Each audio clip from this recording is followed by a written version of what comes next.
Yes we are live now. Hello friends, hello दोस्तों, कैसे हैं आप लोग। आशा करता हूं आप अच्छे होंगे, आपके घर पर सब अच्छे होंगे। मैं कुश कुमार स्वागत करता हूं आपका आप ही के इस यूट्यूब चैनल जिसका नाम है IQ Adda and easy learning. आज मैं NCERT क्लास 9 सिविक्स चैप्टर 3 जिसका नाम है कॉन्स्टिट्यूशनल डिजाइन का पार्ट 5 लेकर आया हूं MCQ टेस्ट सीरीज में। ये मैं MCQ डेली लेकर आता हूँ। 10 और 9 का भी मैं सीरीज चला रहा हूँ। सिविक्स का फिर मैं हिस्ट्री, ज्योग्राफी, इकोनॉमिक्स का सारे वन बाय वन करके लेके आऊंगा। ये मैं टेस्ट सीरीज हिंदी और इंग्लिश दोनों में बनाता हूँ, इसे कोई भी देख सकता है। ठीक है, तो आज मैं स्टार्ट करता हूँ NCERT class 9 civics chapter 3 part 5 MCQ test series. याद रखिएगा, इस चैनल का नाम है IQ Adda and easy learning channel. Video पसंद आए तो लाइक, शेयर, कमेंट जरूर करिएगा। चैनल को सब्सक्राइब करके बेल आइकन दबा के उसका नोटिफिकेशन ऑन कर लीजिएगा। ठीक है, तो आज क्लास स्टार्ट करता हूं। पार्ट 5 है क्लास 9 सिविक्स NCERT का। तो पहले 4 पार्ट में पहले वाले 2 पार्ट में मैंने इस चैप्टर से रिलेटेड कुछ इंपॉर्टेंट पॉइंट्स बताए थे। जो पूरा ये चैप्टर को कवर करता है वो 10 पॉइंट्स ऐसे थे, मैंने 2 पार्ट में उसे एक्सप्लेन किया। प्लेलिस्ट में जाकर देख लीजिएगा। फिर मैं चैप्टर पार्ट 3 और पार्ट 4 में MCQs स्टार्ट कराओ। तो आज पार्ट 5 है। हर पार्ट में मैं 10-10 MCQs लेकर आ रहा हूं, ज्यादा लेकर नहीं आता हूं। मैं एक्सप्लेन करता हूं, उसी में कवर होता रहता है। तो आज पार्ट तीसरा MCQ का, टोटल पार्ट 5 है। तो आज मैं क्वेश्चन नंबर 21 से स्टार्ट करता हूं। पहले मैंने 20 MCQs करा चुका हूं। तो आज का पहला क्वेश्चन है, क्वेश्चन नंबर 21 कहता है who is the writer of young India. मतलब यंग इंडिया किसने लिखा है, किससे संबंधित है ये, मतलब युवा भारत, इसे हिंदी में युवा यंग इंडिया ही बोलेंगे। ठीक है, के लेखक कौन है। तो आपके पास 4 ऑप्शन है। पहला ऑप्शन है आपके पास जवाहरलाल नेहरू, दूसरा ऑप्शन है BR अम्बेडकर, तीसरा ऑप्शन है MK गांधी मतलब मोहनदास करमचंद गांधी, चौथा option none of the above. तो इसका आंसर होगा option C, Mohandas Karamchand Gandhi. Young India इन्होंने कब लिखा था, ये 1931 में लिखा था, 1931 में लिखा था। और मैं बता देता हूं, ये मैं पेज नंबर 47 से लिया हूं NCERT बुक सिविक्स क्लास 9 से। ठीक है, पेज नंबर 47 से। नेक्स्ट क्वेश्चन चलता हूं। ये हिंदी और इंग्लिश दोनों में से कोई भी पढ़ सकता है। ठीक है, क्वेश्चन नंबर 22 कहता है who was not a member of constitutional assembly. मतलब संविधान सभा का सदस्य कौन नहीं था, निम्नलिखित में से संविधान सभा का सदस्य कौन नहीं था। आपके पास ऑप्शन है, पहला ऑप्शन कहता है जवाहरलाल नेहरू, दूसरा ऑप्शन है BR अम्बेडकर, तीसरा ऑप्शन है मोहनदास करमचंद गांधी मतलब MK गांधी, चौथा option none of the above. इसका भी आंसर ऑप्शन सी ही होगा। गांधी जी संविधान सभा के सदस्य नहीं थे वो। ठीक है, याद रखिएगा, नेहरू थे, अंबेडकर थे। नेहरू तो संघ, जितने भी संघ वाले समिति उसके अध्यक्ष रहे हैं। BR अम्बेडकर तो आपको तो पता है, वो ड्राफ्टिंग कमेटी के अध्यक्ष रहे थे। ड्राफ्टिंग कमेटी का जो प्रारूप तैयार किया गया था मोतीलाल नेहरू ने तैयार किया था। मोतीलाल नेहरू कौन थे, जवाहरलाल नेहरू के पिता थे। आगे चलता हूं, ये भी मैं क्वेश्चन नंबर 22 पेज नंबर 47 या 48 से ही लिया हूं NCERT बुक से। मैं कंफर्म याद नहीं हो रहा पेज नंबर कौन से है। ठीक है, नेक्स्ट चलते हैं। क्वेश्चन नंबर 23 कहता है young India is a. Young India क्या है। ठीक है, तो पहला ऑप्शन है आपके पास बुक मतलब किताब, दूसरा मैगजीन मतलब पत्रिका, चौथा न्यूज़पेपर मतलब समाचार पत्र, तीसरा लेटर मतलब पत्र। क्या है यंग इंडिया। देखिए इसका ऑप्शन होगा बी, मैगजीन। ठीक है, ये महात्मा गांधी द्वारा 1931 में निकाला गया था। ये भी मैं पेज नंबर 47 से ही लिया हूं। ठीक है, नेक्स्ट चलते हैं। क्वेश्चन नंबर 24 कहता है how long did it take to make the constitution of India. मतलब भारत के संविधान को बनने में कितने समय लगे थे। याद रखिएगा, ये क्लियरली मेंशन नहीं किया गया किताब में कि कितने समय लगे थे। इसमें सिर्फ ये बता दिया गया है कि 3 साल के अंतर्गत 114 दिन तक इस पर बहस चली थी। ठीक है, तो लेकिन मैं साइड से क्वेश्चन लिया, आप लोग को जानना चाहिए कि संविधान को बनने में कितना वक्त लगा था। तो आपके पास 4 ऑप्शन है। पहला ऑप्शन है 2 साल 11 महीने 18 दिन, दूसरा ऑप्शन है 2 साल 10 महीने 10 दिन, तीसरा ऑप्शन है 3 साल 14 दिन 114 दिन, चौथा ऑप्शन है 2 साल 114 दिन। देखिए इसका आंसर होगा ऑप्शन ए, 2 साल 11 महीने 18 दिन। मतलब इतने वक्त लगे थे हमारे संविधान को बनने में। ठीक है, नेक्स्ट क्वेश्चन चलते हैं। क्वेश्चन नंबर 25 कहता है the constituent assembly that wrote the Indian constitution had dash members, मतलब संविधान को लिखने में, संविधान को बनाने में, निर्माण करने में कितने मेंबर थे वो उसको तैयार करने में। ठीक है, आपके पास चार ऑप्शन है। पहला ऑप्शन है 389, दूसरा ऑप्शन है 299, तीसरा ऑप्शन है 320 और अंतिम ऑप्शन है 400। मतलब पहला है 389, दूसरा है 299, तीसरा है 320, चौथा है 400। याद रखिएगा, इस पर गलती मत करिए, इंपॉर्टेंट क्वेश्चन है ये। क्वेश्चन हमेशा आता है, हर एक एग्जाम में पूछा गया है।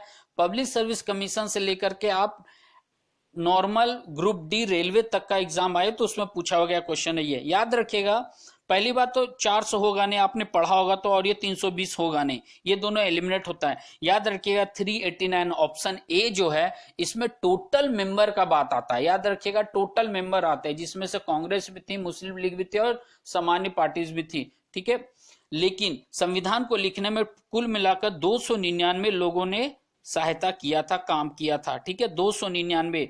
ये भी मैंने पेज नंबर 46 से लिया है। याद रखिएगा, एनसीईआरटी बुक पेज नंबर 46 से मैंने लिया है।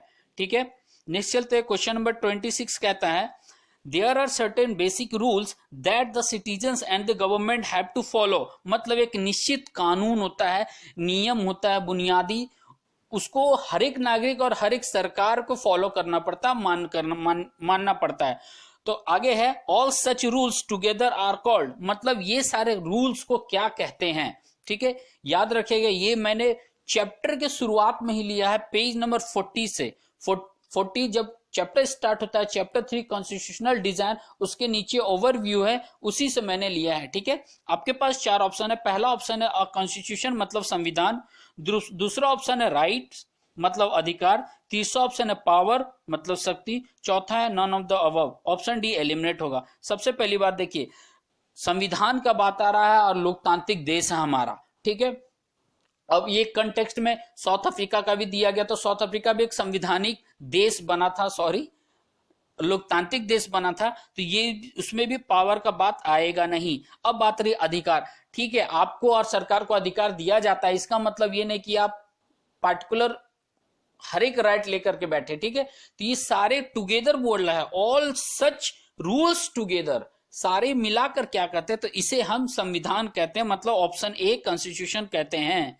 ठीक है, ये भी मैंने बता दिया, पेज नंबर 40 से लिया है। ठीक है, सबसे पहले जब कॉन्स्टिट्यूशन डिजाइन जो चैप्टर स्टार्ट होता है वहां से मैंने लिया है। नेक्स्ट चलते हैं, क्वेश्चन नंबर 27 कहता है what is the name of Nelson Mandela's autobiography. मतलब नेल्सन मंडेला की तो आत्मकथा थी, वो आत्मकथा का क्या नाम है, ये भी मैंने बाहर से ही लिया है। ठीक है, ये शायद मेंशन नहीं किया बुक में, मुझे याद नहीं आ रहा बट शायद नहीं किया, ये मैंने बाहर से ही लिया है। ठीक है, तो इसका चार ऑप्शन है। पहला ऑप्शन है यंग इंडिया, ये तो कैंसिल हो गया। यंग इंडिया तो महात्मा गांधी लिखे थे 1931 में। ठीक है, वो भी एक मैगजीन था, याद रखिएगा, बुक और पत्रिका वगैरह, सॉरी बुक और न्यूज़पेपर नहीं था, गलती मत करिएगा, वो एक मैगजीन था, मतलब पत्रिका था।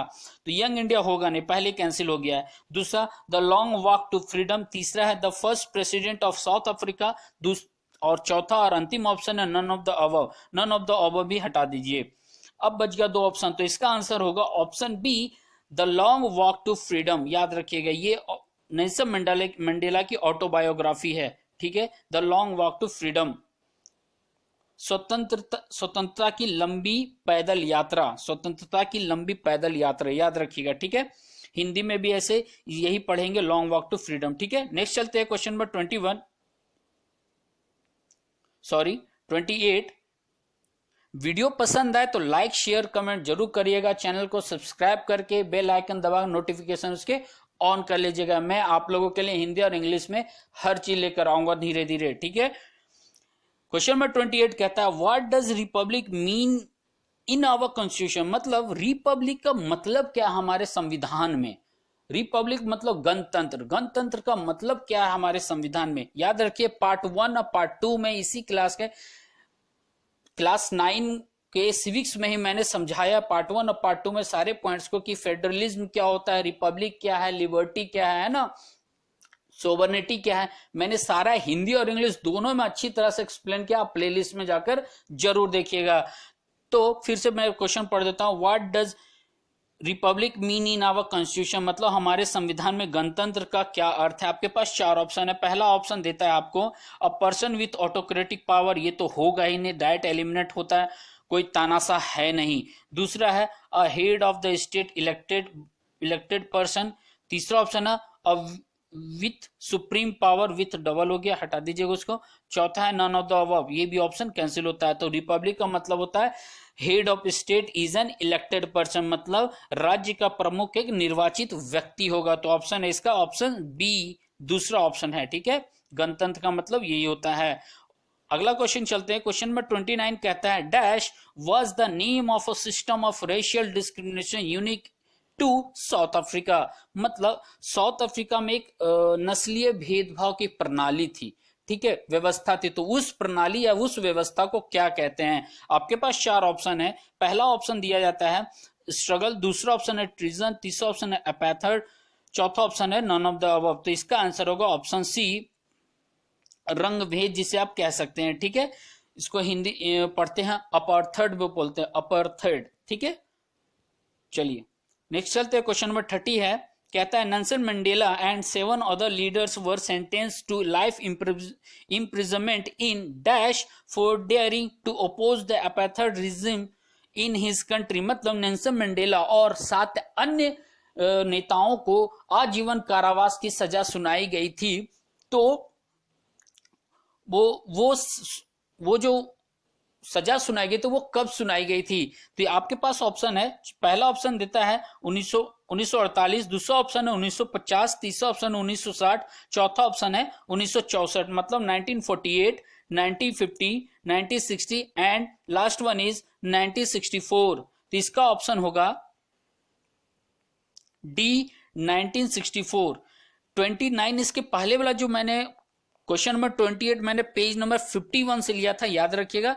28 क्वेश्चन में मैंने पेज नंबर 51 से लिया था, 29 को मैंने 41 पेज नंबर से लिया था, और ये भी क्वेश्चन नंबर लास्ट मैंने पेज नंबर 41 से ही लिया है। तो इसका आंसर होगा 1964। आप शुरुआत में ही जाइएगा, जब नेल्सन मंडेला का जो आइकन दिया, फेस आइकन दिया हुआ है, उसी के पास जो पैराग्राफ है वहीं आपको मिल जाएगा वो। ठीक है, नेक्स्ट चलते हैं क्वेश्चन नंबर 31। ओके, आज भी 10 क्वेश्चन मैंने टाइप किया था। ठीक है, thank you very much. Video पसंद है तो लाइक शेयर कमेंट जरूर करिएगा, चैनल को सब्सक्राइब करिएगा, सब्सक्राइब करके बेल आइकन दबा के नोटिफिकेशन ऑन कर लीजिएगा। इस चैनल पर मैं धीरे धीरे करके सब कुछ आप लोगों के लिए लाऊंगा, हिंदी इंग्लिश सब में लाऊंगा मैं, हर कम्पिटिटिव एग्जाम के लिए। और जितने भी स्कूल के स्टूडेंट्स है वो हिंदी मीडियम को या इंग्लिश मीडियम को, सबके लिए लाभदायक है। वीडियो जरूर देखिएगा, शेयर जरूर करिएगा, सब्सक्राइब जरूर करिएगा। ठीक है, थैंक यू वेरी मच। सुरक्षित रहिए, स्वस्थ रहिए, बड़ों से आशीर्वाद लेते रहिए, छोटों को प्यार देते रहिए। थैंक यू वेरी मच, फिर मिलता हूं, धन्यवाद।